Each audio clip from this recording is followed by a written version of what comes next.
Got it. Okay,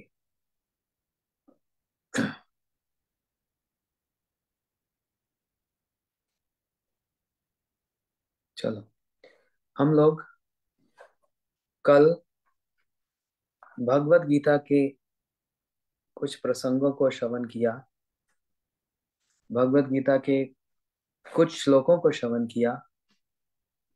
आशा करता हूँ आप लोगों को कुछ प्रेरणा मिली होगी कि आप लोग भी कुछ श्लोक याद कर लें, जो मुख्य मुख्य श्लोक हैं। जैसे मैंने बतलाया था, गीता जी में,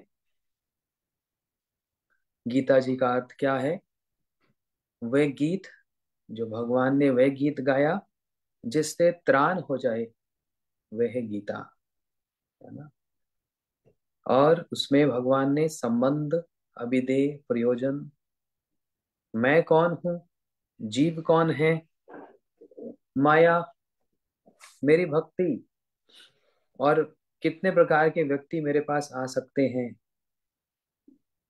हाँ, इन सारे विषयों को कल हम लोगों ने श्रवण किया। इसको बोलते हैं जिस्ट, सार। और यदि हम गीता जी को अध्ययन करेंगे टीकाओं के अनुसार, जो गुरुदेव ने भगवत गीता का जो टीकाएं लिखी हैं, उसमें विश्वनाथ चक्र ठाकुर की टीका इतनी सुंदर, सुनकर आनंद आ जाता है कि श्लोक के भीतर में, उसके भीतर का जो रहस्य है वो कितना विस्तार होगा उसका, ये हमारे आचार्य ही बतला सकते हैं। फिर कल मैंने सबके आंसर्स, आंसर्स नहीं, सबके स्कोर भी बताए, और दो चार भक्तों का मैसेज भी आया कि उनका नाम नहीं बोला गया। तो मैं वासुदेव और जो हमारे टीम है उनसे कहूंगा कि आप वो अच्छे से गंभीरता से देखें, अगली बार ऐसी गलती ना हो कि सबके नाम उसमें आने चाहिए, क्योंकि सबने आंसर शीट सबमिट किया था।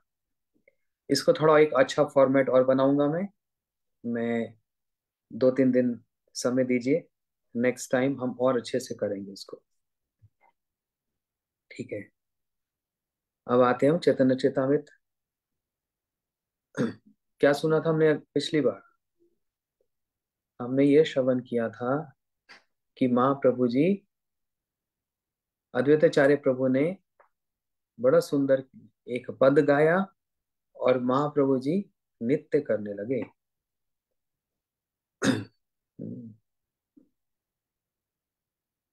और अद्वैताचार्य प्रभु ने कहा, मैं महाप्रभु को अपने घर में ही बांध कर रहूंगा। यहां तक हम लोगों ने श्रवण किया। अब उसके आगे, प्रेमेर उत्कंठा प्रभु नाही कृष्ण संग, विरह बाड़िलो प्रेम ज्वालर तरंग, व्याकुल हैया प्रभु भूमित पड़िला, गोसाई देखिया आचार्य नित्य संवरिला। श्री अद्वैताचार्य प्रभु जब इस प्रकार नृत्य कर रहे थे, तब महाप्रभु श्री कृष्ण प्रेम में उत्कंठित हो उठे, किंतु श्री कृष्ण संग प्राप्त न करने के कारण वीरे में उनकी प्रेम ज्वाला की तरंगे बढ़ने लगी।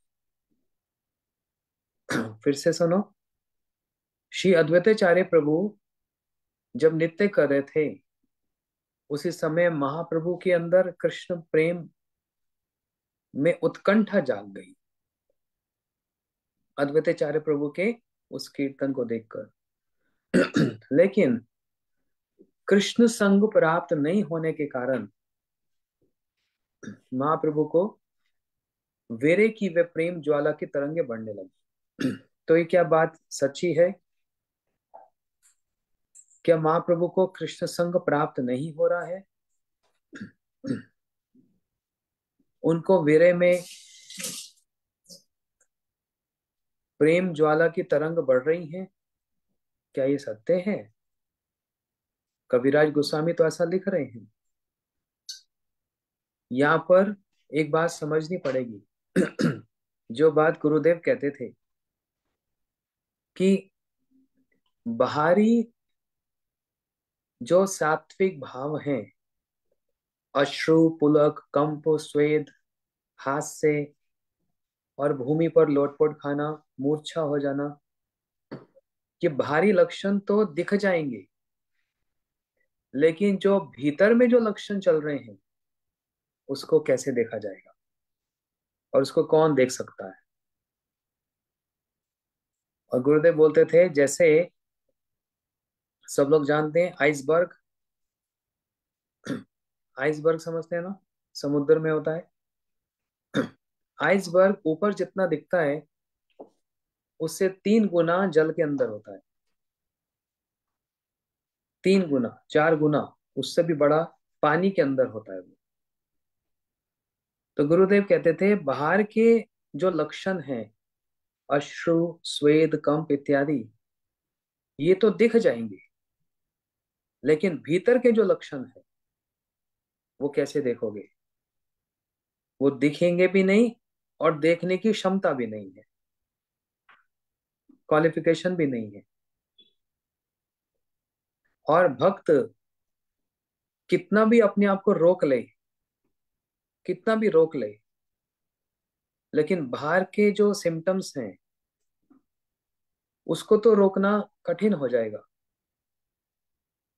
हाँ, अश्रु, स्वेद, कंप ये तो सब दिख जाएगा, लेकिन भीतर के भावों को तो कभी भी प्रकाशित नहीं कर सकते, करना ही नहीं चाहते, क्योंकि उसको चीप नहीं बनाना चाहते, उसको इजी गोइंग, उसको साधारण नहीं बनाना चाहते।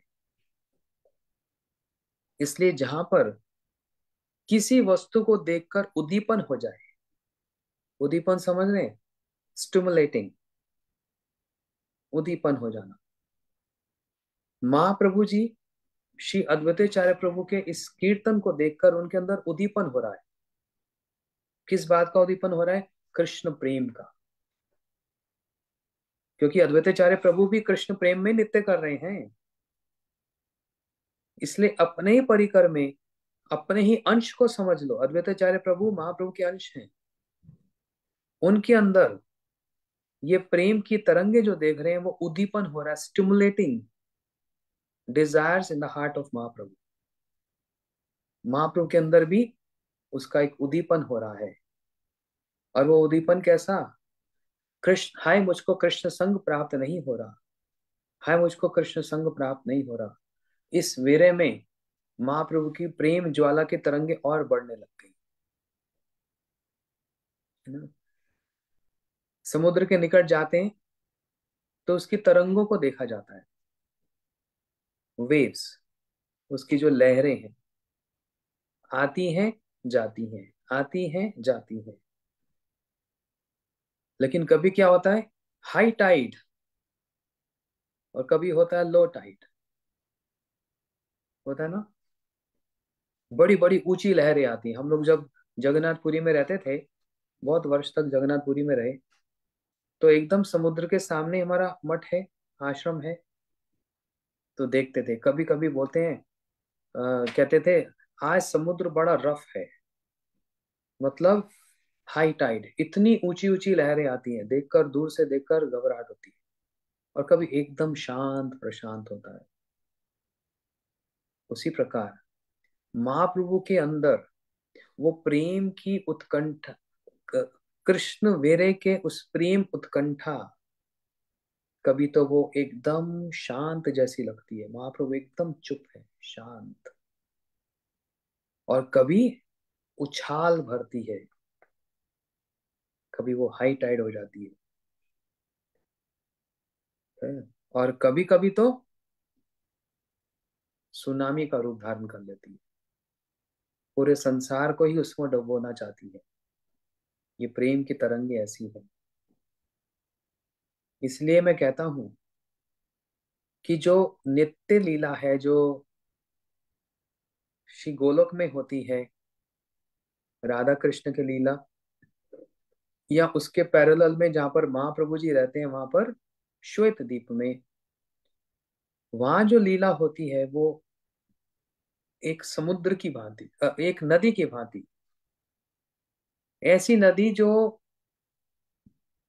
शांत है, उसके अंदर तरंगे नहीं है।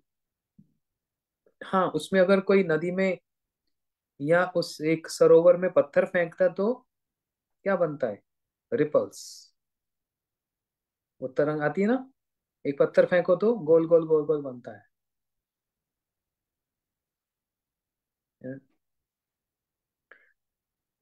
तो वहां पर जा, उस नित्य लीला में ब्रज गो ब्रज गोपियां यदि योग माया पौन माशी जैसे कुछ सुन लेती हैं कि कभी कृष्ण ने ये किया था, कभी कृष्ण ने वो किया था, तुरंत उनके अंदर भाव की साधारण एक वो रिपल्स, एक छोटी छोटी तरंगे जरूर बन जाती है। परंतु वही राधा कृष्ण लीला जब इस भौम वृंदावन में होती है तो साधारण नहीं, यहाँ पर सुनामी का रूप धारण करती है।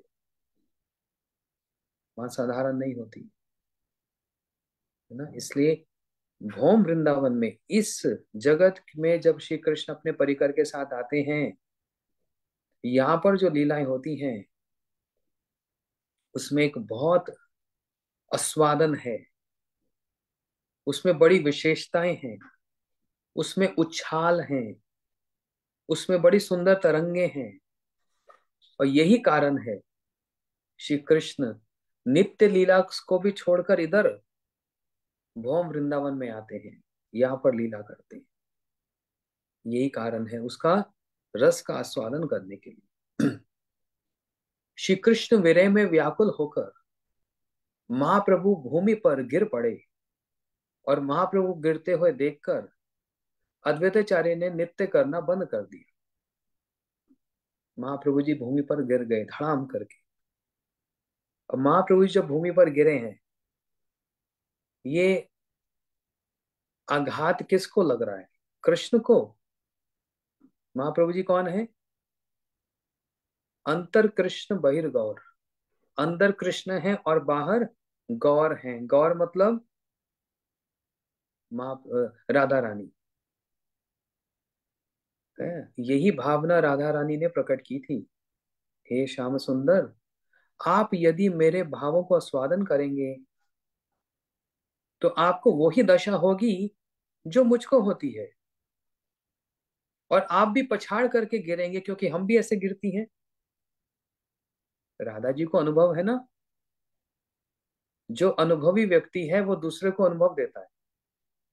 कोई लॉ पढ़ता है ना, तो वो स्टूडेंट्स को, अपने जूनियर्स को एक्सपीरियंस देता है। देखो ऐसे पढ़ोगे तो ऐसा हो जाएगा, अच्छा ये लूप होल्स हैं। ये कोई बिजनेस करता है तो वो अपने अपने जूनियर को बहुत प्रकार की गाइडेंस देता है। ऐसे ही यहाँ पर जूनियर है कृष्ण और सीनियर है राधा जी। किस बात में सीनियर और जूनियर जूनियर हैं? सीनियोरिटी है प्रेम राज्य में, इन द रियल्म ऑफ प्रेम। उस प्रेम के देश में, राज्य में राधा जी सुपीरियर हैं, कृष्ण जूनियर हैं। इसलिए राधा जी श्री कृष्ण को उस प्रेम का स्वादन कराती हैं। और राधा जी ने कह दिया, मेरे को पता है कृष्ण, आपको तो इतना प्रेम के बारे में नहीं पता, मुझको पता है प्रेम के बारे में। ये सब होगा ही होगा। आप रोएंगे, आप हंसेंगे, आपको चारों ओर अपने इष्ट की स्फूर्ति होगी, कृष्ण की स्फूर्ति होगी। आप भूमि पर लोटपोट खाएंगे, पछाड़ करके गिरेंगे, परंतु हाय, आपके अंग में किसी प्रकार की चोट ना लगे, कोई आघात ना हो। इतनी भावना कौन रख सकता है? जिसके अंदर वास्तविक में प्रेम है। वास्तविक में प्रेम मतलब एक प्रेम ऐसा जहां पर मुझको जो अच्छा लगता है ना, मैं वैसी बात अपने प्रियतम से करूंगी जो मुझे अच्छा लगता है। ओ, अब मेरे को अच्छा लग रहा है कि मेरे को कृष्ण को फल खिलाने हैं। मुझे अच्छा लग रहा है अभी कृष्ण को आरती करना है। मुझे अच्छा लगता है अभी कृष्ण को मैं सुलाऊंगी, तो ये मुझे अच्छा लगता है, लेकिन आपके प्रियतम क्या चाहते हैं उसको विचार करके देखो। जो मेरे प्रियतम चाहेंगे उनके सुख के लिए जो करूंगा तब वो होगा प्रेम। इसलिए देखना पड़ता है उनका सुख कहाँ है। ये राधा जी का भाव। इसलिए कृष्ण, आप भूमि पर गिरेंगे, वो आघात आप पर, वो चोट आप पर ना आए, वो मेरे पर आ जाए। इसलिए राधा जी ने श्री कृष्ण को जैसे ऐसे आलिंगन कर लिया, और जैसे आलिंगन कर लिया तो राधा जी बाहर और कृष्ण भीतर। अब जो भी चोट लगेगी, आघात होगा, किसको होगा? राधा जी कह रही है सब मुझको लग जाए। और आप क्या करो? आप भीतर में रहकर जिस कारण से आप आए हो वो प्रेम का स्वादन करो। सारा कष्ट मैं अपने ऊपर ले लूं, है ना? क्योंकि भाई आस्वादन करने में भी तो कष्ट होता है। कैसे? देखते हैं हम लोग, कोई गरम गरम सूप ले आता है, गरम गरम पानी, चाय, चाय मतलब वो वाली चाय नहीं जो हम लोग पीते हैं, और बहुत प्रकार की चाय होती है, ग्रीन टी, ये सब। वो ठंडी अच्छी लगती है कि गरम अच्छी लगती है? ठंडी चाय हो जाए इसका क्या पीना, कोई स्वाद नहीं है। ठंडा सूप हो गया, दाल ठंडी हो गई, उसका क्या स्वाद है? लेकिन गरम गरम, मतलब मुंह भी जल रहा है और आस्वादन भी हो रहा है ना? मुंह जल रहा है, जीभ जल रही है, लेकिन उसमें एक टेस्ट है, उसका एक स्वाद है। इसको कहते हैं कृष्ण प्रेम। ए प्रेम आस्वादन तप्त इक्षु चरवन, मुखे ज्वाला नाहै त्यजन। यही चैतन्य चेतामृत में लिखा है इस श्लोक को। ये प्रेम का जो आस्वादन है ना, ये कैसा है? तप्त इक्षु चरवन। अब आप लोग, बहुत से लोग इंडिया से जो बाहर हैं, आपको नहीं पता होगा, इंडिया में, भारत में क्या होता है, गन्ना होता है ना, गन्ना, उसका जूस निकालते हैं और उस जूस को फिर उबालते हैं, बॉईल करते हैं, फिर उसी से बनता है गुड़, खांड, ये सब करते करते फिर लास्ट में उसका बाय प्रोडक्ट चीनी बनता है। लेकिन वही गन्ने का जो बॉयल, जो उबला हुआ जो जूस होता है, वो भी कठोर बन के वो गुड़ बन जाता है। तो बहुत से लोग वो उबलता हुआ गन्ने का जूस पीते हैं, और वो जब ठंडा हो जाए ना, उसका कोई स्वाद नहीं। लेकिन वो गरम गरम जो होता है ना, देखा ऐसे पीते, जीभ जल गई, तो जीभ जल गई तो रख दो, मत पियो। नहीं नहीं, स्वाद तो पूरा आ रहा है, आनंद पूरा आ रहा है, पूरा मजा आ रहा है। तो कविराज गोस्वामी जी ने यही उदाहरण दिया चैतन्य चेतामृत में। यही प्रेम आस्वादन, ये प्रेम का आस्वादन कैसा है? बोलते हैं जैसे उबलता हुआ गन्ने का जूस पीना। तप्त इक्षु चर्मन, मुखे ज्वलन, ना है त्यजन। मुख जल रहा है लेकिन छोड़ने के मन नहीं कर रहा, छोड़ने का मन नहीं कर रहा। इसलिए उस प्रेम में रो रहे हैं, विलप रहे हैं, हंस रहे हैं, पागल हो रहे हैं, दिन रात वही चिंतन चल रहा है, कष्ट भी हो रहा है, लेकिन स्वाद भी आ रहा है। समझते हैं? सब लोग समझ रहे होंगे, ऐसा होता है ना? कष्ट भी हो रहा है, फिर स्वाद भी आ रहा है। हमारे श्री भक्ति विज्ञान भारती गोसाई महाराज जी एक उदाहरण देते थे। महाराज जी कहते थे, भारत में जहाँ पर दशहरा से पहले रामलीला दिखाई जाती है, अलग अलग पार्क में रामलीला होती है, 6-7 दिन की, पूरा रामलीला दिखाया जाता है।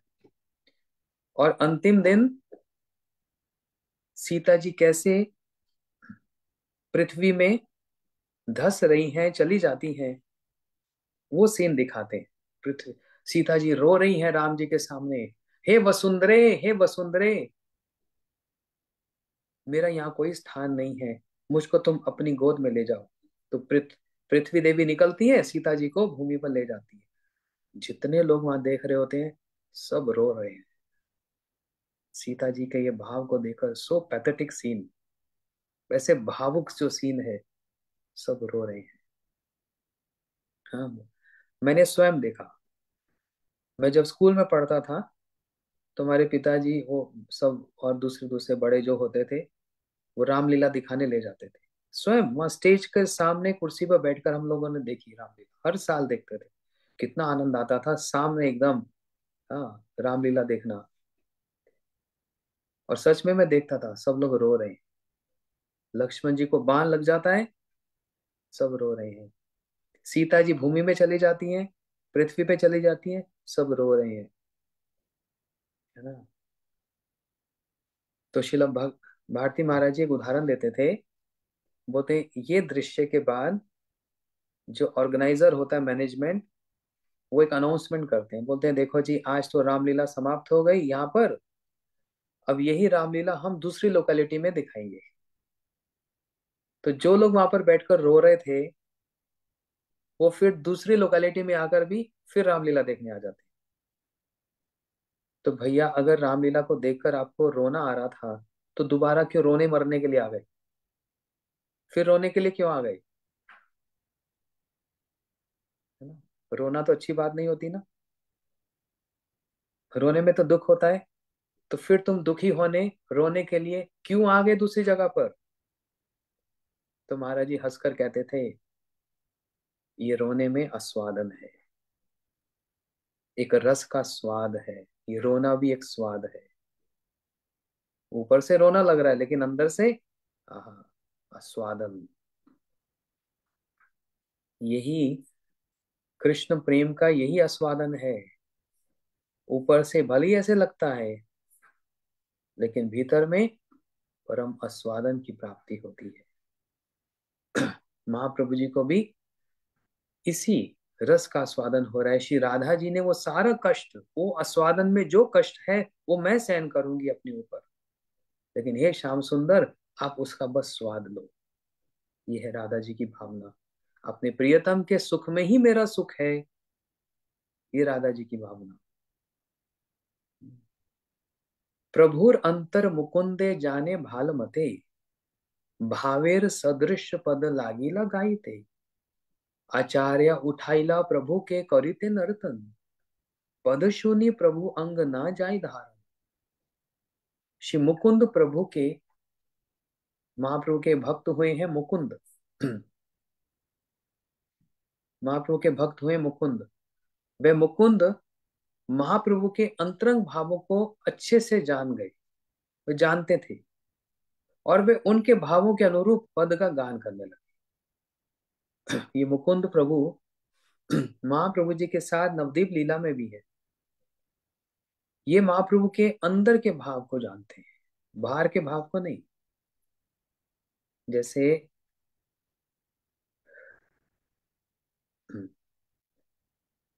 अंतरंग भक्त लैया भाव स्वादन, बहिरंग भक्त लिया नाम कीर्तन। जो महाप्रभु के परिकर जो भक्त हुए हैं, सब एक जैसे नहीं है। एक अंतरंग है और एक बाहर के हैं। एक अंदर वाले, एक बाहर वाले। एक अंतरंग है और एक दूसरे हैं।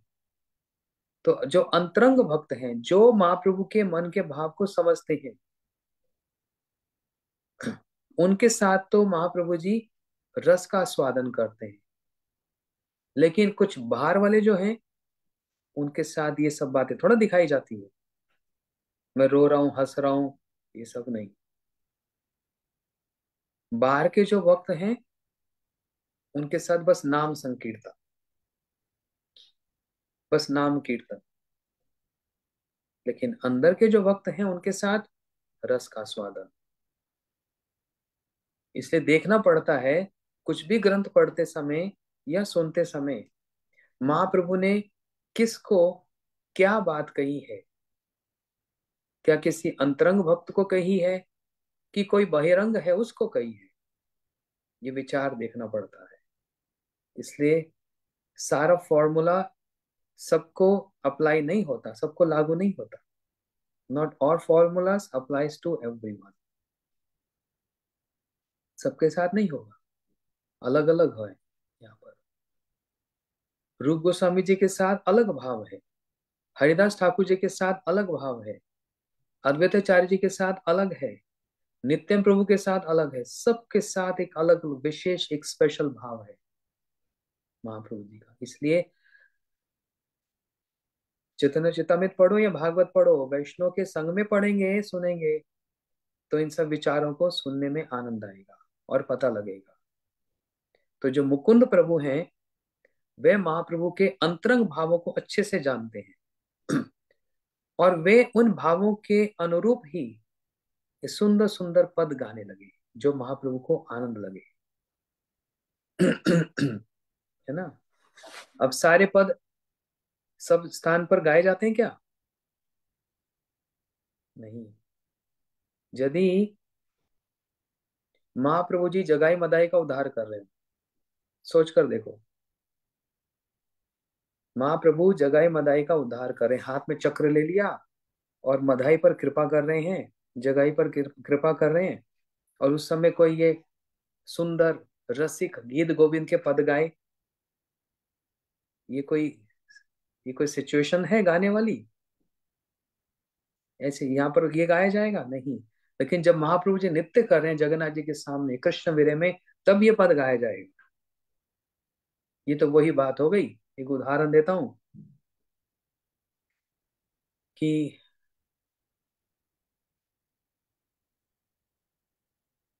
जन्माष्टमी हुई और जन्माष्टमी से अगले दिन होता है नंदोत्सव।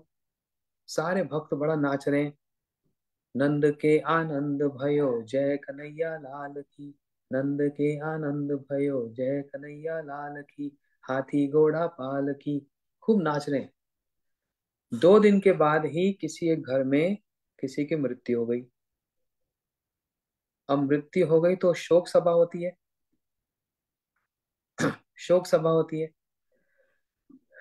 तो भक्तों को घर में बुलाया कि भाई थोड़ा सा कीर्तन कर लो, अभी तो बॉडी को संस्कार भी नहीं हुआ, घर में बॉडी है, 2 दिन हो गए, संस्कार भी नहीं हुआ, तो थोड़ा सा कीर्तन कर दो, भक्तों को बुलाया।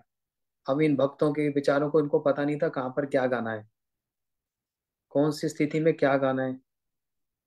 और जन्माष्टमी और वो नंद उत्सव अभी अभी दिमाग में वो चल रहा है, बस घर में आ गए और वह बॉडी के सामने ही बोल रहे हैं, नंद के आनंद भयो जय कन्हैया लाल की, नंद के आनंद भयो। अरे सब लोग कहने लगे भैया क्या बोल रहे हो, नंद के घर आनंद ना भयो, नंद के घर ये चले गए हो, ये नंद के घर चला गया। आनंद नहीं हुआ। कहाँ पर क्या गाना है ये नहीं पता। किसी का जन्मदिन हो, किसी बच्चे का जन्मदिन हो, और वहां पर जाकर ये हमने देखा मथुरा में, हम लोग कभी 2002 की बात है, हाउस प्रोग्राम्स में जाते थे, होली गेट, ये सामने वो कौन सी कॉलोनी थी भूल गया मैं, मठ के सामने थे हमारे, डेम्पियर, है ना। वहां पर जब जाते थे कीर्तन करने तो हमारे साथ एक भक्त बेचारा नया नया कीर्तन करना सीखा, तो एक बच्चे का जन्मदिन था, केक कटिंग हो रहा है, हाँ सब हो रहा है, तो सब एक एक भजन गा रहे हैं, उसको बोला एक तुम गाओ, तो भजन गा रहा है मृदंग लेके, कह रहा है जय अनिलो प्रेमाधाना करुणा प्रचुर। तो बोले, पीछे से एक भक्त ने मारा उसको थप्पड़, ये भजन यहाँ गाने वाला है? ये तो तब गाते हैं जब कोई आचार्य शरीर छोड़कर संसार छोड़कर चले जाते हैं, तो कहाँ पर क्या गाना है, उसका भी तो कोई विचार होता है कि नहीं होता। हम्म। उसी प्रकार मुकुंद प्रभु महाप्रभु के समस्त अंतरंग भावों को जानते हैं, इसलिए जहां पर जो पद अच्छा महाप्रभु को लगेगा उनके भाव बढ़ जाएंगे, वो वाला पद गान करने लगे। इसलिए शिष्य भी अपने गुरुदेव के भावों को अच्छे से जाने, और शिष्य को ये पता होना चाहिए मेरे गुरु जी को कौन सा भजन बहुत प्रिय है, कौन सा भजन उनको अच्छा लगता है, वही भजन गुरु जी के सामने गाना चाहिए, जिससे उनके भाव बढ़ जाए, उनको अच्छा लगे। अब गुरु जी को तो मान लो 15-20 भजन पसंद है, तो कहाँ पर क्या गाना है ये भी तो देखना पड़ेगा। अभी उस समय उनका क्या एक भाव चल रहा है, कौन सी कथा है, कौन से अ, भाव में वो चल रहे हैं, उसके अनुरूप ही कीर्तन होगा, है ना। जैसे कार्तिक का महीना, सारा महीना गुरुदेव ने हरि कथा की ही, स्थान स्थान पर कीर्तन किया। कभी आप सब लोग भी हमारे साथ कार्तिक में एक बार आइए, है ना। अगले वर्ष कार्तिक होगा 2024 में। एक महीने का नहीं, बस 15 दिन का होगा। हमारे भक्तों ने मिलकर एक डिसीजन लिया है, सबके लिए 15, सबके लिए एक महीना 30 दिन आना बहुत कठिन है, छुट्टी नहीं मिलती, और भी बहुत से फैक्टर्स हैं। इसलिए दिवाली के बाद, मतलब 1 नवंबर से 15 नवंबर तक कार्तिक का महीना होगा, 2 हफ्ते का। तो इसको बोलते हैं ना क्रैश कोर्स। 30 दिन का 15 दिन में इसको कंसाइज कर दिया।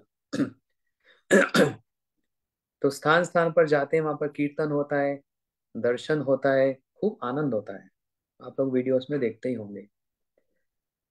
तो इतना आसान कर दिया भक्तों ने मिलाकर कि अब 2 हफ्ते का ही होगा, ठीक है। और एक अब बात उठी गई है तो और बोल ही दूं। ऐसे तो सोच रहा था अभी नहीं बोलूंगा, लेकिन अब कार्तिक की बात उठी गई है तो 1 नवंबर से 15 नवंबर तक कार्तिक का महीना होगा। 2 हफ्ते का। तो कार्तिक समाप्त हो जाएगा 15 नवंबर को, ठीक है। यहाँ तक बात समझ आ गई? आई कि नहीं? थोड़ा सिर तो हिलाओ। हाँ। और उससे अगले दिन 16 तारीख और 17 तारीख, ये है सैटरडे संडे, 16 और 17 नवंबर को फरीदाबाद जो हमारा मठ बन रहा है उसका इनॉग्रेशन होगा। पहले से ही बोल दिया, सबको 1 साल पहले से बतला दिया। अब बहाना नहीं बनाना, हमारे पास समय नहीं, कुछ नहीं, पहले नहीं बताया। अब बहाना बताओगे बहुत पहले बता दिया, हम भूल गए।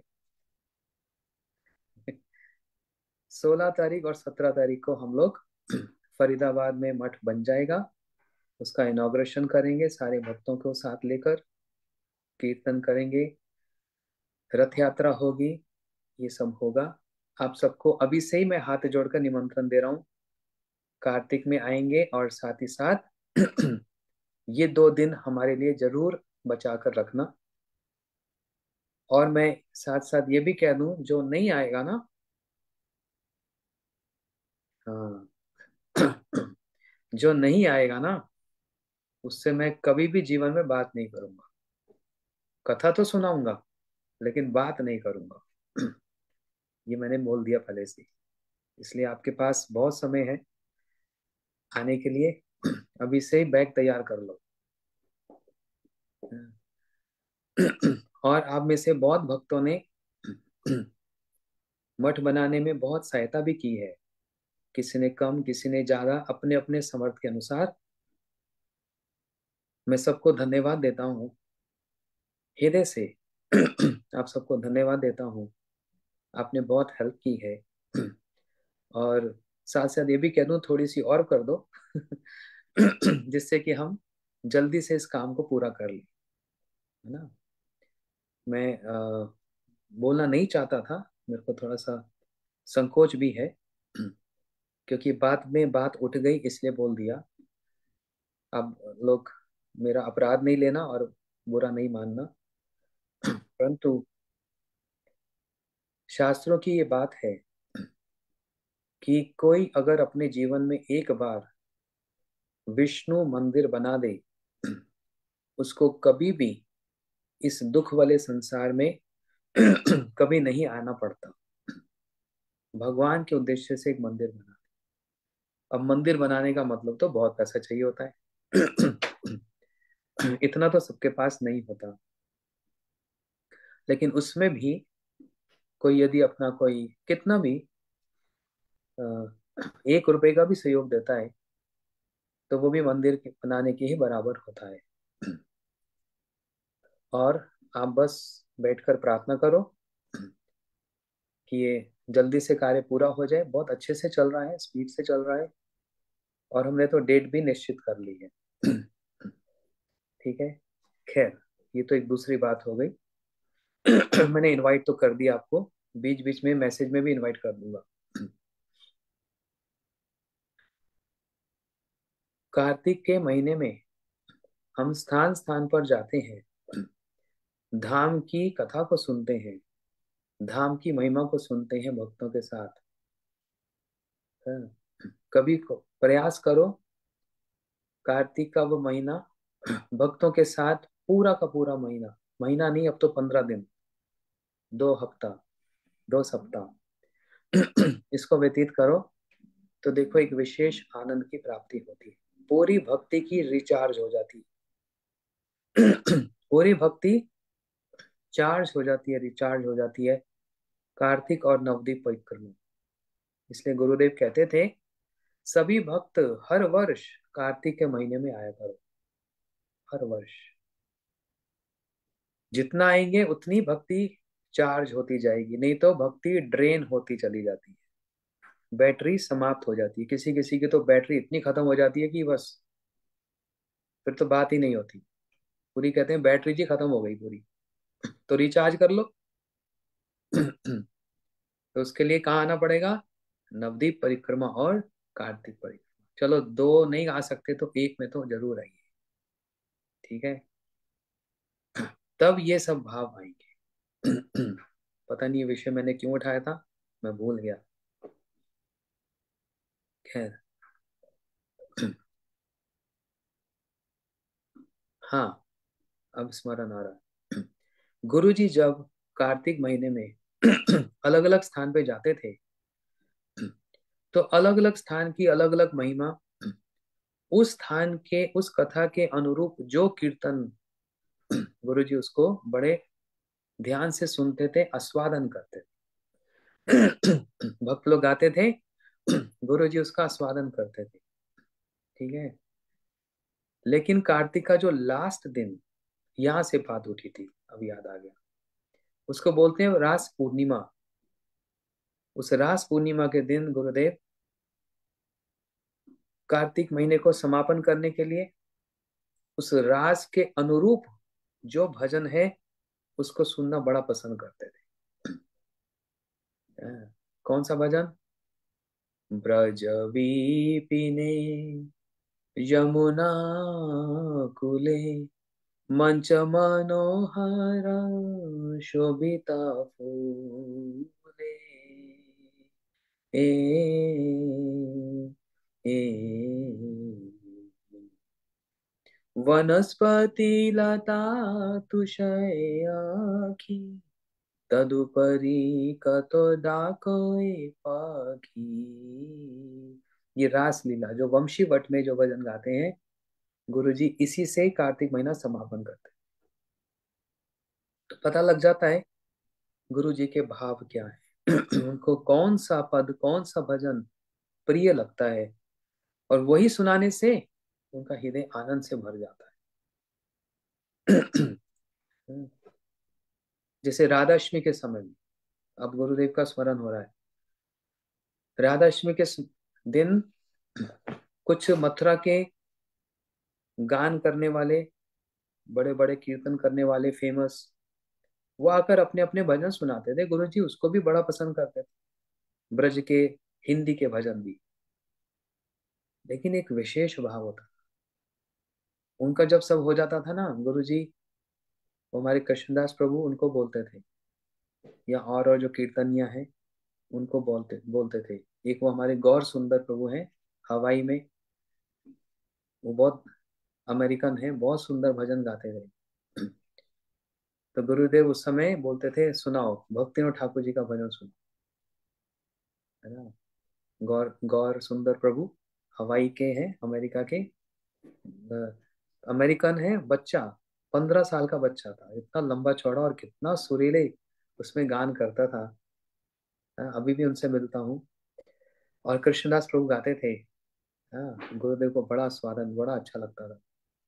तो वो हिंदी के भजन सुनना ठीक था, लेकिन जब गुरु जी को उनका आस्वादन करने की जब इच्छा होती थी, तो गुरुदेव बोलते थे भक्ति ठाकुर जी का गाओ।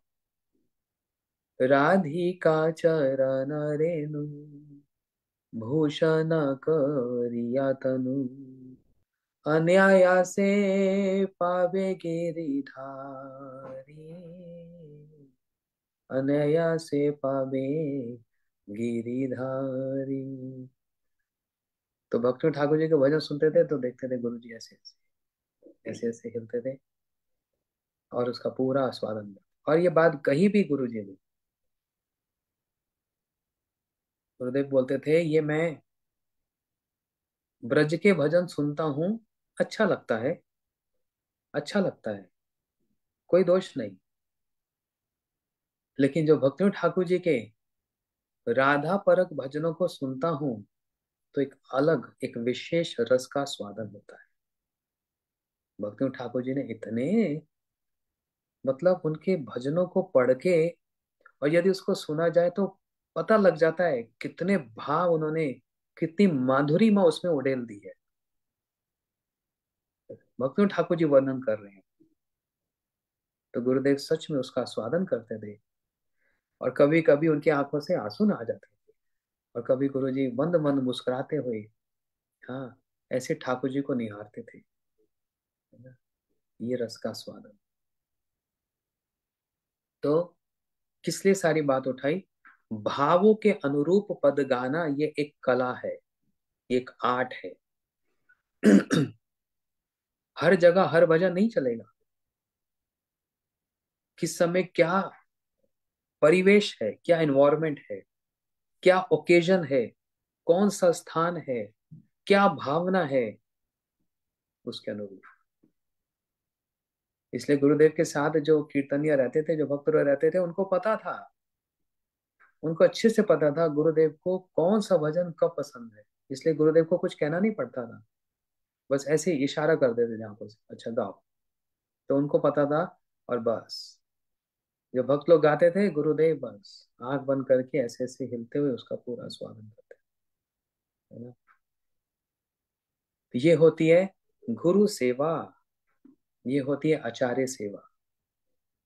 उसी प्रकार श्री मुकुंद प्रभु भी महाप्रभु के अंतरंग भावों को जानते हैं, और महाप्रभु के भाव के अनुरूप ही उस पद का गान करते हैं। ये महाप्रभु जी की सेवा है। और तब आचार्य उठाइला प्रभु, प्रभु के करिते नर्तन, पद सुनी प्रभु अंग न जाय धारन। तब श्री अद्वैताचार्य प्रभु ने, तब श्री अद्वैताचार्य महाप्रभु को नित्य करने के लिए उठाने लगे, कि महाप्रभु अब आप ही उठिए, आप भी हमारे साथ नित्य कीजिए। परंतु मुकुंद के पद को सुनकर महाप्रभु इतने अधिक भाविष्ट हो गए कि उन्हें पकड़ा नहीं जा रहा था। महाप्रभु जी को पकड़ना बड़ा कठिन हो रहा था। मुकुंद के, श्री मुकुंद प्रभु के उस गान में, उस पद में इतना रस होगा जिसमें महाप्रभु को ही विवल कर दिया। विचार करके देखो उस पद में कितना रस होगा। महाप्रभु जब गीत गोविंद सुन रहे हैं, एक महिला गीत गोविंद गा रही है, उस गीत गोविंद के भावों को सुनकर, उस स्वर को सुनकर महाप्रभु जी दौड़े दौड़े चले जा रहे हैं, है ना। उसी प्रकार यहाँ पर श्री अद्वैताचार्य प्रभु तो प्रार्थना कर रहे हैं, महाप्रभु आप भी उठिए और हमारे साथ नृत्य कीजिए। परंतु मुकुंद के पद को सुनकर महाप्रभु इतने अधिक भाविष्ट हो गए हैं कि उन्हें पकड़ा नहीं जा रहा था, एकदम पकड़ा नहीं जा रहा। क्यों?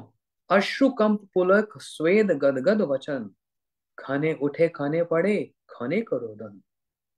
उनकी आंखों से अश्रु बह रहे थे, सारा शरीर कांप रहा था, देह में पुलक हो रहा था, शरीर पसीने से तर बितर हो रहा था।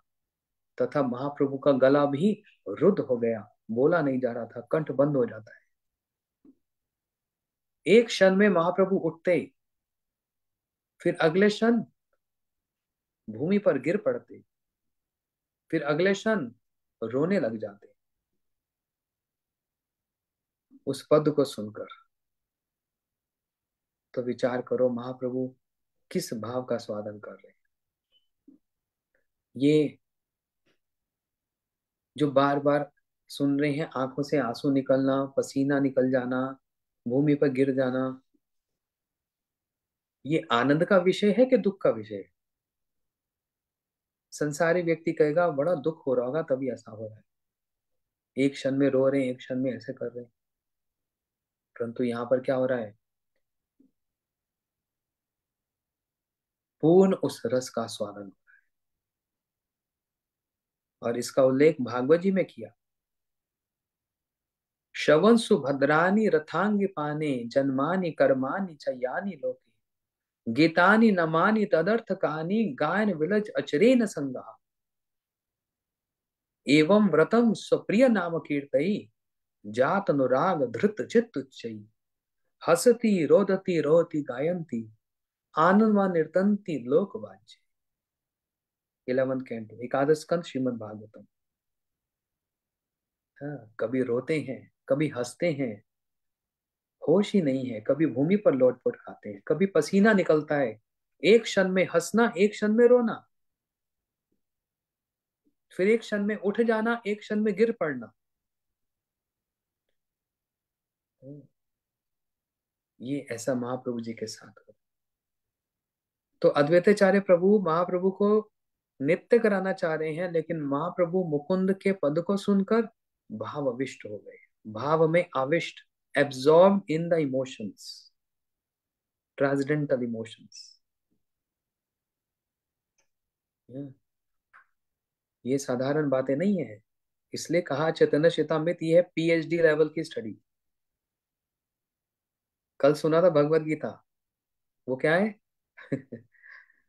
प्राइमरी लेवल, फाउंडेशन, नींव, जो कि होना बहुत जरूरी है, नहीं तो पता ही नहीं लगेगा ना। फिर उसके ऊपर है श्रीमद् भागवतम, वो है महल, फाउंडेशन के ऊपर महल खड़ा करना। और चैतन्य चेतामृत है उस महल के ऊपर झंडा फहराना, प्रेम की ध्वजा। इसलिए हम लोग चैतन्य चेतामृत में पढ़ रहे हैं, जो भगवान हैं उनके साथ ये सब हो रहा है। साधारण लोगों के लिए कह रहा हूं, जो श्री कृष्ण है, महाप्रभु बनकर आए, उनके साथ ये सब हो रहा है। इससे पता लगता है वो भाव क्या होंगे, कितनी उसकी गहराई होगी, ये भक्ति क्या है। तो इसलिए जब तक कोई चैतन्य चेतामृत नहीं सुनेगा या नहीं पढ़ेगा, वो कभी भी 16 माला से ऊपर बढ़ ही नहीं सकेगा। क्यों बात कही मैंने? क्योंकि सब लोग सोचते हैं गीता जी ने कह दिया, भागवत जी में कह दिया, ये सब कहा, 16 माला करो बस दिन पूरा हो गया। 16 माला एक दिन का नंबर नहीं है, 16 माला के बाद माला गिनती शुरू होती है। 16 माला के बाद माला शुरू होती है, ना कि 16 माला पर माला दिन की समाप्त होती है। और चेतन चेतामृत सुन लो, पढ़ लो, बस उत्साह इतना बढ़ जाता है और मन में एक लोभ आता है, हाय मैं भी ऐसा करूं, मैं भी अच्छे से भजन करूं, मैं भी महाप्रभु के मनों के भाव को समझ पाऊंगा, महाप्रभु किस रस का स्वादन कर रहे हैं, क्या मेरी भी कभी ऐसी स्थिति होगी? ये सब बात है ना। इसलिए ये बहुत आवश्यक है। भले कोई कहे हमको अभी समझ नहीं आ रहा, कोई बात नहीं, सुनते जाओ, समझ आ जाएगा। जब तक महाप्रभु की कृपा, महाप्रभु की लीला नहीं सुनोगे, भक्ति में कभी भी आगे नहीं बढ़ोगे। इसमें सारा तत्व है, इसमें सारा सिद्धांत है, इसमें सब लीला है, इसमें आस्वादन है, इसमें भक्ति है, इसमें साधन है, इसमें प्रेरणा है, इसमें उत्कंठा है, सब कुछ इसी में ही है।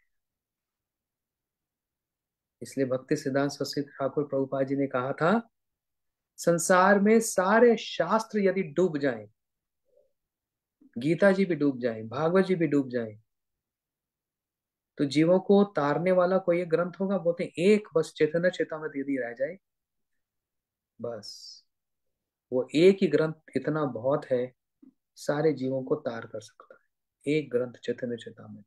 तो विचार कर लो, ये सार है सब चीज का। जैसे महाप्रभु जी सार है समस्त अवतारों के, ऐसी उनकी लीला भी सार है ना? कभी कृष्ण ऐसे भावों में निकले, वो दूसरे प्रकार के भाव है उनके, लेकिन यहाँ पर तो अद्भुत बात यही है, वही कृष्ण अब राधा जी के भाव को आस्वादन कर रहे हैं, राधा जी बनकर। भागवत जी में वो कृष्ण बनकर कर रहे हैं, चेतन चेतामृत में वही कृष्ण राधा जी बनकर ये कर रहे हैं। इससे पता लगता है राधा जी की क्या महिमा।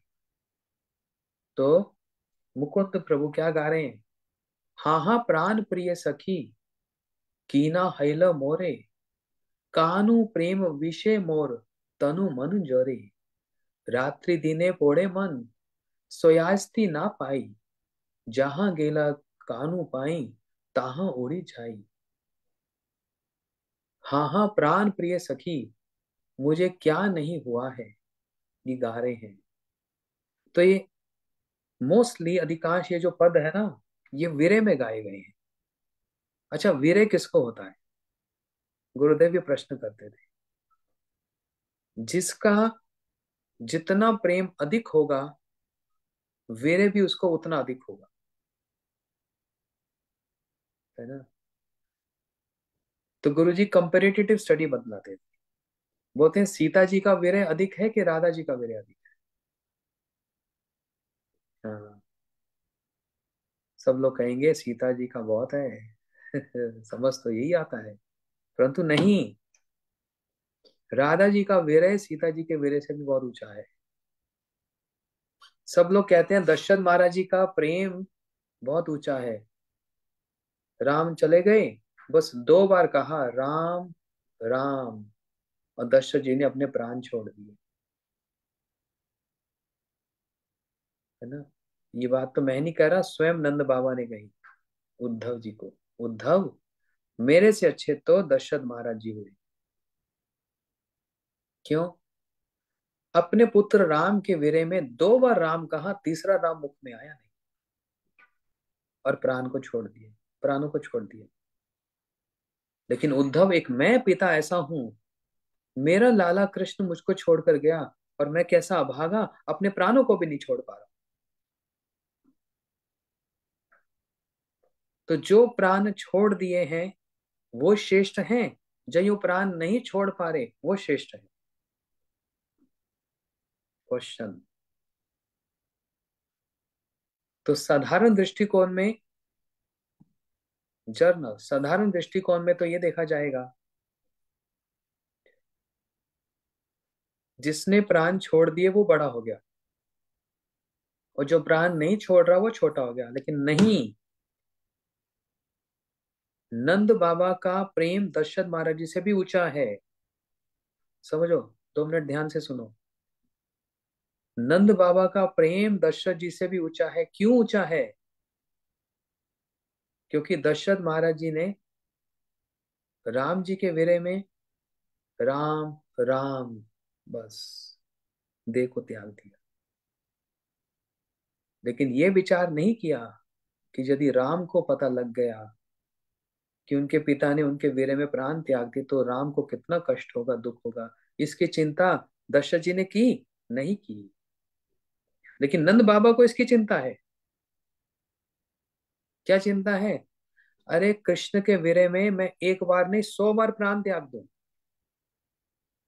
लेकिन मेरे कन्हैया को यदि पता लग गया कि उनके बाबा ने उनके विरह में प्राण त्याग दिए, तो कन्हैया को कितना कष्ट होगा, और मैं उस कन्हैया के कष्ट का कारण बनूंगा? नहीं नहीं नहीं, हमारे कारण उसको कष्ट ना हो। देखो इतना ऊंचा नंद बाबा का भाव है, मेरे कारण कन्हैया को बिल्कुल भी कष्ट ना हो, मैं कष्ट सहन करता रहूं, मैं चाहूं तो आज प्राण त्याग दूं। राधा जी कहते हैं हम चाहे तो आज ही प्राण त्याग दें, लेकिन श्याम सुंदर को यदि पता लग गया कि गोपियों ने कृष्ण के बेरे में प्राण त्याग दिए, तो श्याम सुंदर को जो कष्ट और दुख होगा उसके कारण हम बनेंगे नहीं, हम उसका कारण नहीं बनना चाहते। वे सुखी रहे, हमको कष्ट मिलता रहे लेकिन वो सुखी रहे, ये भावना है राधा जी की। हम उस कष्ट में, उस ज्वाला में, उस जलन में हम जलती रहे, लेकिन प्यारे, उस प्यारे श्याम सुंदर को सुख मिलता रहे, इसलिए उसको सब समय शुभ समाचार ही देते रहो। उसको ये पता भी ना लगना लगे कि हम दुखी हैं। जब उद्धव जी जा रहे थे ना, राधा जी ने तो पहले बहुत कुछ कह दिया, अपने बेरे की सारी बात कह दी, फिर बाद में कह दिया उद्धव कहना नहीं ये सब, उनको बोलना। हाँ, किसको? वो जो मथुरा चला गया, उसको बोल देना कि ब्रज में सब बहुत सुख शांति से है, सब मौज मस्ती कर रहे हैं, खा पी रहे हैं, अच्छे से सो रहे हैं, किसी को कोई कष्ट नहीं, बड़े आनंद में सब रह रहे हैं, बहुत आनंद में रह रहे हैं, यही बोलना है ना। और हाँ उद्धव, एक बात और बोल देना कि आप जो अब चले गए हो ना, लौट के आना नहीं। देखो ऐसा कोई बोलता है, लेकिन जिसका प्रेम ऊंचा हो जाता है ना, जिसको वीरे सता रहा होता है ना, वो फिर थोड़ा सा पागलों जैसी बोली बोलता है, वो फिर पागलों जैसी बोली बोलता है। तो उद्धव एक बात और सुन लो, उनको जाकर बोल देना कि आप जो अब गए हो ना, लौट के आना नहीं, वहीं रहना। उद्धव जी ने पूछा ऐसा क्यों, क्यों नहीं लौट कर आना? राधा जी कहने लगी देखो उद्धव, जब ये श्याम सुंदर, जब ये कृष्ण यहाँ थे ना, इनको मिलने के लिए इतना कष्ट सहन करना पड़ता था, झूठ बोलना पड़ता था, बहुत प्रकार के नाटक करने पड़ते थे, है ना। जब कृष्ण यहाँ था तो जमुना जी के तट पे भी जाते थे तो सबकी दृष्टि हमारे पे होती थी। जिस वृक्ष पर कृष्ण चढ़ते थे ना, हमारा मन करता था उस कृष्ण को गले लगा लें, लेकिन कृष्ण वहां पर है ना, तो सबकी दृष्टि हमारे पे पड़ेगी, हमारे लिए क्या सोचेंगे सब। अच्छा है चला गया। अब हम क्या करती हैं जानते हो? जमुना जी के तट पर बैठकर उस रेत को, उस जमुना जी की धूल को हम ले लेकर अपने शरीर पर मलती है, कृष्ण का चिंतन करते करते। किसी को हमारे पर कोई डाउट ही नहीं होता, कोई संशय नहीं होता, क्योंकि कृष्ण है ही नहीं। तो जमुना जी की धूल क्यों लगा रही हो? बस ऐसे ही, आनंद में। जिस वृक्ष पर कृष्ण चढ़ते थे ना, कृष्ण का स्मरण करके हम उस वृक्ष को गले लगा लेती है, और ये सोचती है हाँ कृष्ण को हमने गले लगाया होगा। लेकिन किसी को अब कोई संशय नहीं होता, क्योंकि कृष्ण तो है ही नहीं ब्रज में। संशय किस पर करना, डाउट किस पे करना? लोग सोचते हैं ऐसी गोपियों ने पेड़ को अपना गले लगा लिया। इसलिए बोल देना उनको, हम बड़े आनंद से हैं, आने की आवश्यकता नहीं, वहीं रहो, जहां आपको सुख लगता है वहीं रहो, आना नहीं। ये कटाक्ष वाले शब्द हैं, समझते हैं? कटाक्ष वाले शब्द है। जब कटाक्ष किया जाता है तो ऐसे शब्द कहे जाते हैं,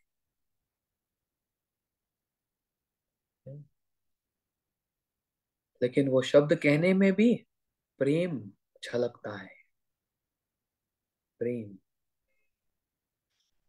यही बात को समझने के लिए एक बार कृष्ण द्वारका में रुक्मणी, जब उनको पंखा कर रही थी, कृष्ण बैठे थे, अब रुक्मणी तो पत्नी है, रानी है, कृष्ण को पंखा कर रही।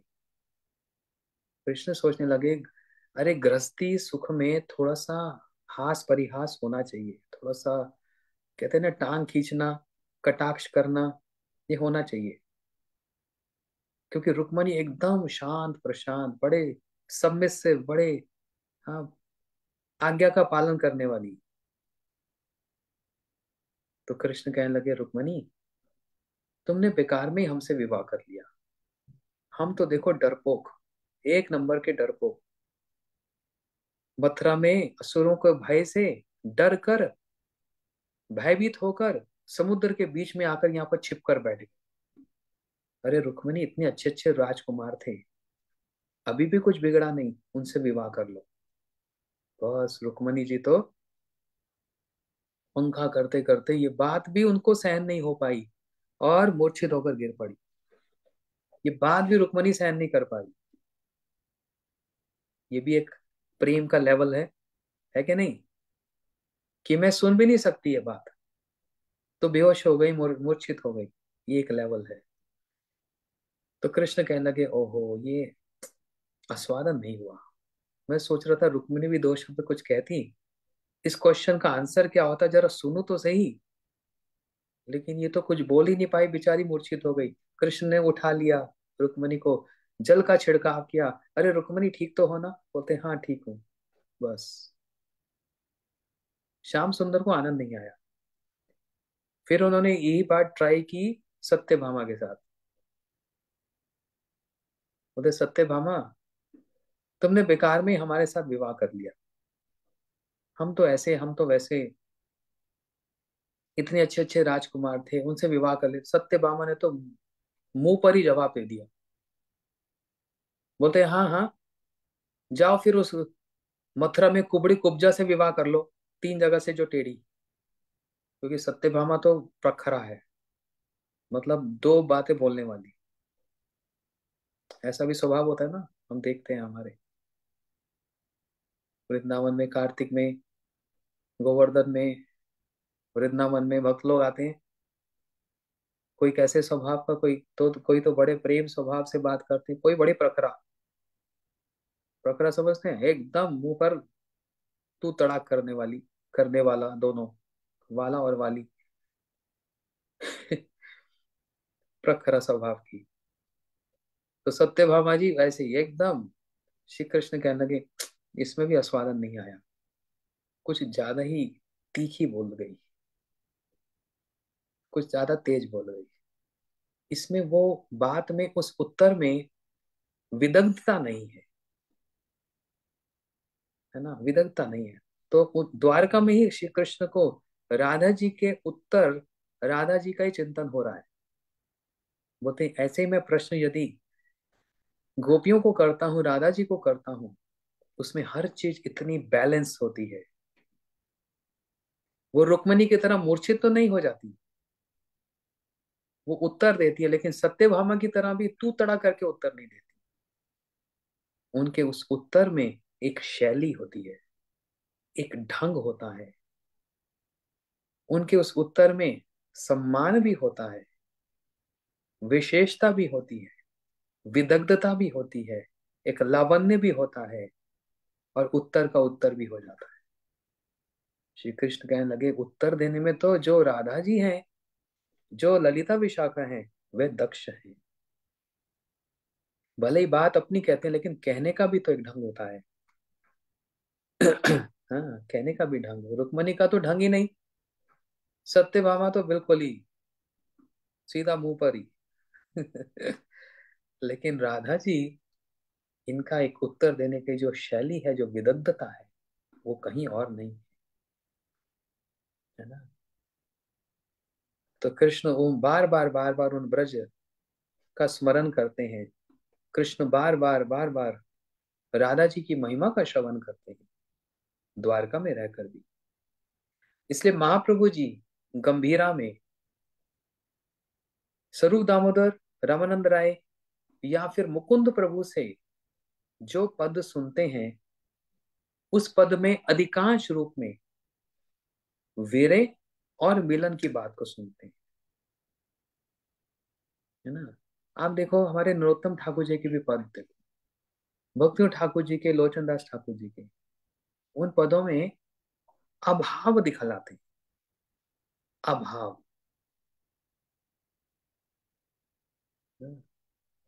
जैसे कबे कृष्ण धना पाबो, हिया रामा झरे दामो।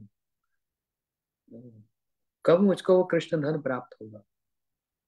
जिनको पहले से कृष्ण धन प्राप्त है वो कह रहे हैं कब प्राप्त होगा।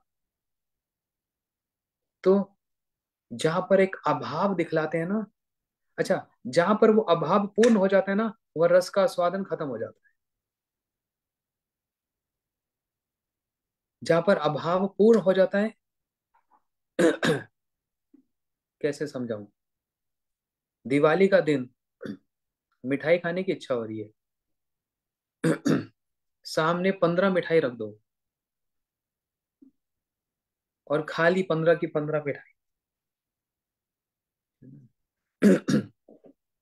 ये हमारे अमेरिका में ऑस्टिन से Damodar Das, he came India, he was so happy to eat sweets. है दामोदर ये भक्त थे दामोदर। ये इंडिया में आया, इसको पहली बार इंडिया में आया, कितनी मिठाई, गुलाब जामुन खा रहा है, रबड़ी खा रहा है, जलेबी खा रहा है, अलग अलग। बोलता है ये तो कभी खाई नहीं, क्या स्वाद आ रहा है। अब अपने देश वापिस आ गया ना, अब इसको विरह हो रहा है, हाय वो कब मिलेगी मिठाइयाँ। तो जब सामने पड़ा है सामग्री, वो खाने में स्वाद नहीं है, सामने नहीं है, उसकी प्राप्ति में जो विलंबना है, उसकी प्राप्ति की जो इच्छा को, कामना को जो किया जा रहा है, उसमें एक अलग स्वाद है। इसलिए हमारे पद करता नरोत्तम ठाकुर जी ये सब हमको सिखा रहे हैं, कब प्राप्त होगा, कब प्राप्त होगा, कब प्राप्त होगा। महाप्रभु जी उसका स्वादन करें, ये नहीं कि प्राप्त हो गया है, कब होगा। तो मुकुंद प्रभु जिस पद का गान कर रहे हैं उसमें भी यही भाव है। हाँ हाँ प्राण प्रिय सखी, कीना हैलो मोरे, कानु प्रेम विषय मोर, तनु मन जोरे। मतलब हाँ हाँ, हाँ हाँ का मतलब क्या? अरे वो हंसने वाला हाँ हाँ नहीं। कोई भक्त मैसेज करता है, बोलता है हाँ हाँ, और हंसने का एक शक्ल भेज देता है। ये हिंदी वाला हाँ हाँ है, इंग्लिश वाला हाँ हाँ नहीं है। जैसे एक बार मैं कहीं पाठ कर रहा था पढ़ रहा था, वहां पर था हाय हाय मुझको ये प्राप्त नहीं हुआ। तो वो अमेरिकन एक भक्त था, वो हाय हाय अपने हाय हाय से समझ रहा था। बोलता हाय हाय, बोलता है आपके ग्रंथ में भी हाय हाय लिखा है? ऐसा हम तो बोलते मैसेज में लिखते हैं हाय हाय। मैंने बोला भाई ये तेरे वाला हाय हाय नहीं है, ये हमारे वाला हाय है। तो हाँ हाँ मतलब हाय, मतलब प्राप्त नहीं हो रहा, अभाव है। प्राण प्रिय सखी, मुझे क्या नहीं हुआ है, कृष्ण के प्रेम रूपी विष के प्रभाव से मेरा तन और मन बस जल रहा है।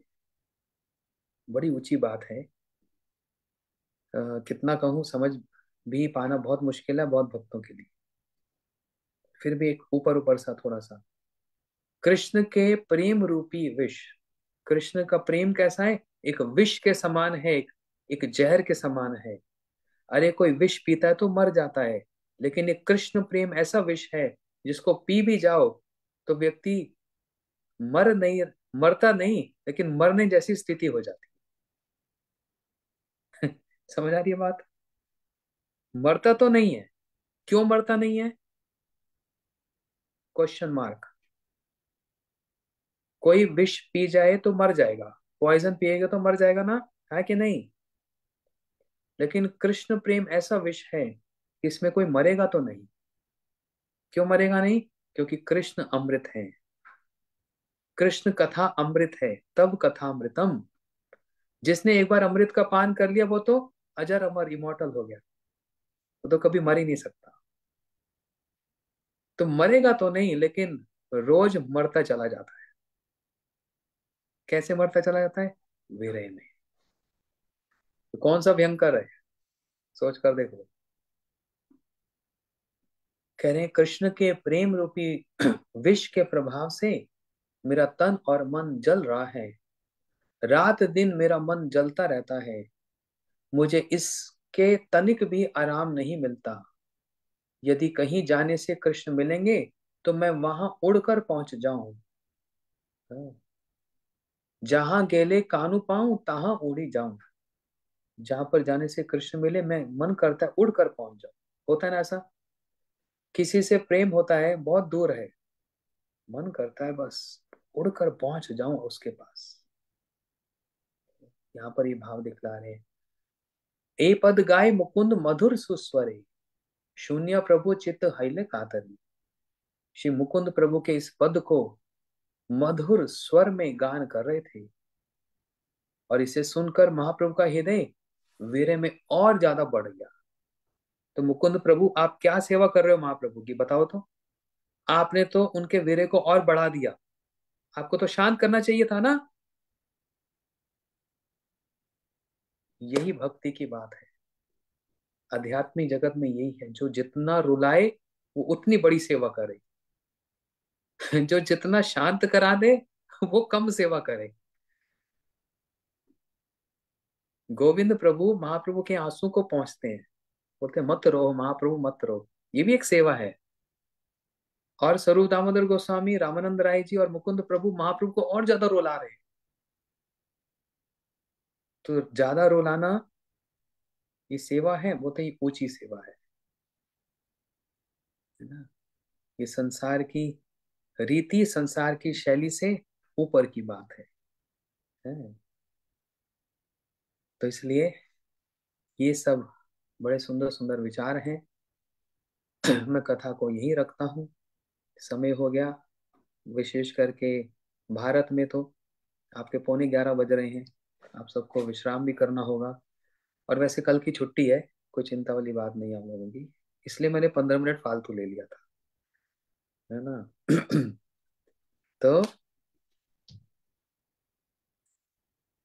ये बीमारी को भारत में नहीं नहीं आने दो। कौन सी बीमारी? पाश्चात्य देशों के जो रीति रिवाज हैं, वहाँ के जो त्योहार हैं, उसको अपने यहाँ पर मत आने दो। हम लोग दिवाली मनाते हैं ना अच्छे से, रामनवमी मनाते हैं, अक्षय तृतीया मनाते हैं, ये सब। क्रिसमस हम लोग मनाते हैं, ये बाहर के लोग मनाते हैं। हाँ? इन सब चीजों को मत आने दो। जैसे यहाँ पर मनाते हैं क्या, Father's Day, Mother's Day, Brother's Day, ये सब। पता है क्यों मनाते हैं? ये अनुज को पता है, सियाटल में रहता है। यहाँ के लोग ये फादर डे, मदर डे, ये इंडिया ने बनाया कि यहाँ का रिवाज है? यहाँ का रिवाज पता क्यों है? सुनो ध्यान से। क्योंकि कोई अपनी माता के साथ नहीं रहता, कोई अपने पिताजी के साथ नहीं रहता, सब दूर दूर रहते हैं। तो साल में कम से कम आकर मिल जाएं अपने माता पिता को, इसलिए उसको बोल दिया फादर्स डे। चलो साल में एक बार, साल में तो बाप की कोई चिंता नहीं, जिंदा है कि मर गया पता भी नहीं, मर जाएगा तो मैसेज आ जाएगा, ऐसी हाल है। इसलिए उनको ये फादर डे बनाना पड़ा कि साल में एक बार जाकर अपने पिता से तो मिलाओ, जिसने तुमको जन्म दिया भाई। उसको कुछ तो दे आओ, कुछ एक गिफ्ट दे आओ। माता ने जिसको जन्म दिया, जिसने जन्म दिया, 9 महीने गर्भ में रखा, साल में एक बार उसको पूछ तो आओ तो ठीक है कि नहीं। इसलिए मदर्स डे है। हमको इंडिया में ऐसा मनाने की क्या जरूरत है? सब अपने माता पिता के साथ रहते हैं। सबका उनके साथ प्रेम है, मिलना जुलना है, सब कुछ है। वहां पर ये सब मनाने की आवश्यकता नहीं है। ये यहाँ के रिवाज है। और वहां पर पागलों की तरह सब फादर्स डे, पता नहीं कौन कौन सा डे शुरू हो गया। जितने भी डे बना देंगे, जो पालन करते हैं करने दो। आपको और आपके बच्चों को नहीं करना है। उनको सिखाओ, उनको बतलाओ, शिक्षा दो कि क्यों मनाया जाता है। यहाँ पर एक कारण है उसका मनाने का। जबरदस्ती मिलना है माता पिता से, ये कारण है। अगर आपको वहां पर क्या जबरदस्ती है? ऐसा कुछ भी नहीं है। अलग रिवाज है हमारे, अलग रीति है ना। इसलिए मैरी क्रिसमस नहीं, हरे कृष्णा। हम लोग हरे कृष्णा करते हैं। है ना। तो बोलते हैं, यहाँ पर एक बच्चा बोला, बोलता है हैरी पॉटर। मैं क्या क्या हरी पुत्र, हैरी पॉटर में क्या हरी पुत्र, ये तो हमारा हरी पुत्र है। एनीवे, ये सब हंसी मजाक की बातें। परंतु हमको अपने रिवाज, अपने रीति और अपनी हमारी जो संस्कृति है, हमको उसके हिसाब से ही किसी भी ओकेजन को लेकर, किसी कारण को लेकर बस हरे कृष्णा महामंत्र संकीर्तन करना। हरे कृष्णा, यही बोलकर आज कथा को विराम देता हूँ। और आप सबकी 6 दिन की सर्दियों की छुट्टी, स्कूल में छुट्टी मिल जाती है ना, कॉलेज में छुट्टी हो जाती है ना, क्रिसमस से लेकर नए साल तक, 31 दिसंबर तक। मैंने भी आप सबको छुट्टी दे दी, क्योंकि मैं भी छुट्टियां मनाने जा रहा हूँ। छुट्टियां मनाने जा रहा हूँ मतलब कल कथा नहीं हो पाएगी क्योंकि हमारी फ्लाइट है। मैं कल जर्मनी जाऊंगा और वहां पर हमारा 6 दिन का, 5 दिन का ये जैसे क्या कहें, रिट्रीट है, हरे कृष्णा रिट्रीट।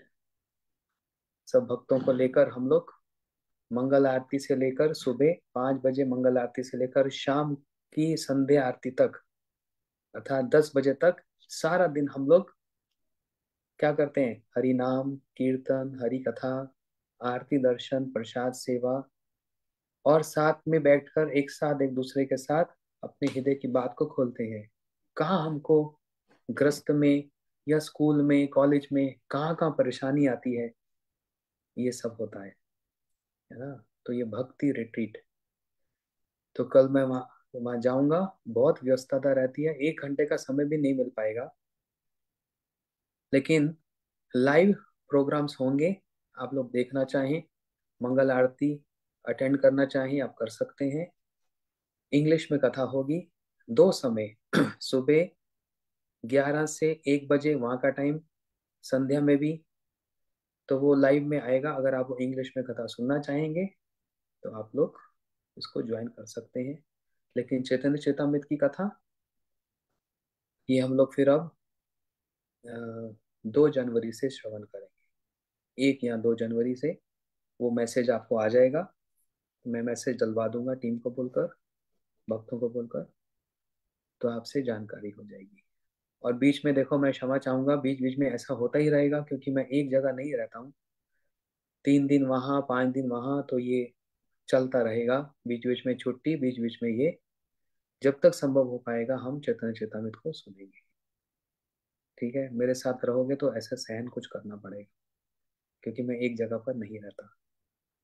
हरे कृष्णा कृष्ण कृष्ण हरे हरे, हरे राम राम राम हरे हरे। इन दिनों में अच्छे से हरि नाम करो, चैतन्य चेतामृत पढ़ो, हाँ, और हरि कथा सुनते रहो।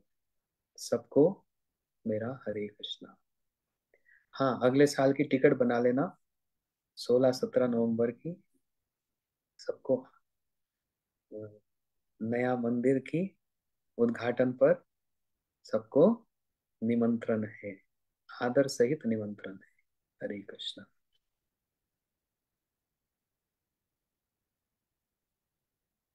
इसके संबंध में अगर किसी को कुछ कहना है, आप मेरे को मैसेज कर सकते हैं। ठीक है, किसी को आना है, कहाँ रहना है, कैसे होगा, वो व्यवस्था हम कर देंगे। आप मेरे को मैसेज कर देना, हम लोग अभी से सब व्यवस्था कर देंगे। हरे कृष्ण।